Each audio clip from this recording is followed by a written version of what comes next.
वसईमध्ये अवघ्या 10 वर्षाच्या चिमुरड्यानं आपल्या सख्या मेवण्याला ठार मारल्याची धक्कादायक घटना घडली। आपल्या बहिणीला मारत असताना प्रतिकार करण्यास गेलेल्या या चिमुरड्यानं घरातील चाकूनं मेवण्यावर वार केला। तो घाव वर्मी बसला आणि मेवण्याचा जागीच मृत्यू झाला। मृत व्यक्ती पत्नी आणि 4 मुलांबरोबर गुजरातमध्ये राहत असे। दारू पिऊन मारहाणीच्या स्वभावाला वैतागून मृत व्यक्तीची पत्नी माहेरी वसईच्या वाघरीपाडा इथे आपल्या वडिलांकडे आली होती। रविवारी दुपारी ती घरी असताना दारूच्या नशेत तिचा पती आला, पत्नीला मारहाण करू लागला। त्याला प्रतिकार करण्यासाठी मुलीचा 10 वर्षांचा भाऊ पुढे आला, सरसावला। त्यालाही मृत गळा दाबून मारण्याचा त्या मेवण्याने प्रयत्न केला, त्याचा गळा दाबून मारण्याचा। त्याचवेळी पत्नीच्या भावानं घरातला चाकू मेवण्याच्या छातीवर मारला आणि सागर रुग्णालयात नेण्याआधीच त्याचा मृत्यू झाला।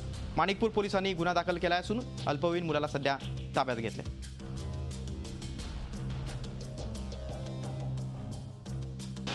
वो दारू पी के इधर घर में था और मेरा भाई बाहर से आया। उसने बोला मेरे को खाना खाने का है, तो मैं भाई को बोला, मैं बोला रोटी बनाया है, भाजी नहीं बनाया। तो गुस्से में आके मेरे भाई को मारने लग गया।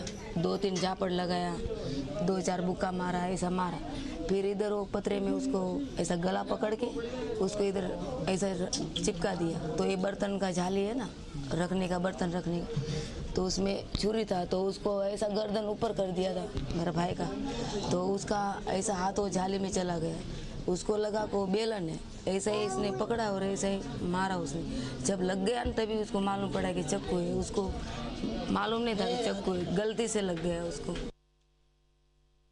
स्वतःला सोडवण्यासाठी त्याने जवळच पडलेला भाजी कापण्याचा सुरा घेऊन मैताच्या छातीवर वार केला। तो वार वर्मी बसल्याने त्याचे हृदय पंक्चर होऊन त्यास मृत्यू आला। आरोपी हा विधी संघर्षग्रस्त बालक आहे।